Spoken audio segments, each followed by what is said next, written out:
teknologi BSR dan fotosintesa ini, yaitu tadi sebagai pupuk tepat guna yang memberikan solusi ya untuk di setiap lahan perkebunan yang sulit mendapatkan air.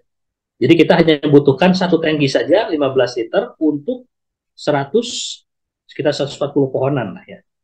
Nah, itu silakan dibutuhkan berarti 16 saset ya, mohon maaf 4 saset setiap aplikasi. Nah, per 3 bulan sekali nanti 4 saset, 4 saset, 4 kali aplikasi dibutuhkan 16 saset. Nah, sekarang kalau dihitung-hitung, Pak, kalau begitu menjadi ada biaya produksi lagi. Ada biaya produksi, tapi tetap masih relatif lebih murah dibanding petani konvensional. Nah, ini bisa dilihat. Jadi petani konvensional itu menggunakan pupuk kimia sintetis, baik itu NPK, Isrit, Boret, dan lain-lain. Itu bisa 1.410.000. 16.410.000 ini kalau dibagi 120 pohon, itu jatuhnya Rp136.750. Biaya per pohon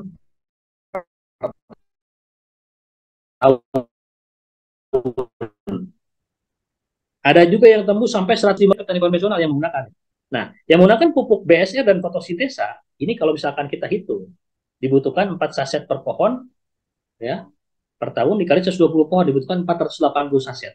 480 saset dibagi, ya, dibagi menjadi 10 saset, maka dibutuhkan 48 box. 48 box kalau di harga repeat order, sudah jelas, hanya 6 juta saja. Ada repeat order berupa fotosintesa 16 saset satu paket ini, berarti hitungannya menjadi 8 juta. Nah, yang petani konvensional 16.410.000, yang petani base pump solis ini hanya 8 juta saja. Berarti 8 juta dibagi 120 pohon jatuhnya 66.666 rupiah. Silahkan hitung.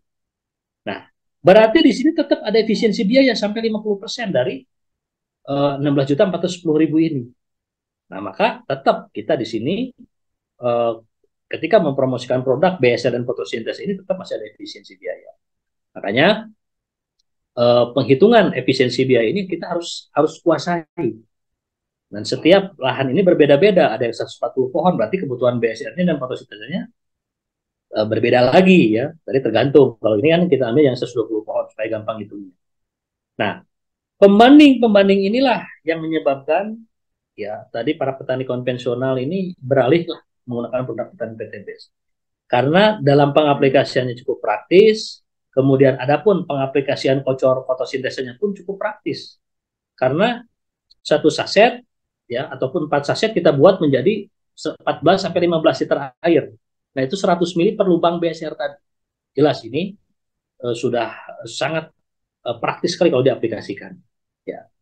Nah, kemudian gimana kalau potensi ini tidak diaplikasikan? Boleh-boleh saja. Cuman kalau ingin lebih bagus, kebutuhan NPK idealnya dipenuhi dari fotosintesa, unique acid dipenuhi dari fotosintesa, BSR-nya yang tadi 60 kandungan juga terpenuhi. Nah, disitulah insya Allah akan meningkatkan hasil. Nah, ini yang sudah-sudah.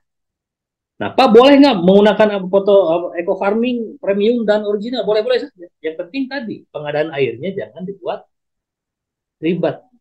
Kalau misalkan diadakan ribet, misalkan dibuat 1 liter, kebayang ya, 140 liter, dari mana sumber airnya? Cukup 14 sampai 15 liter air saja untuk luasan 1 hektar.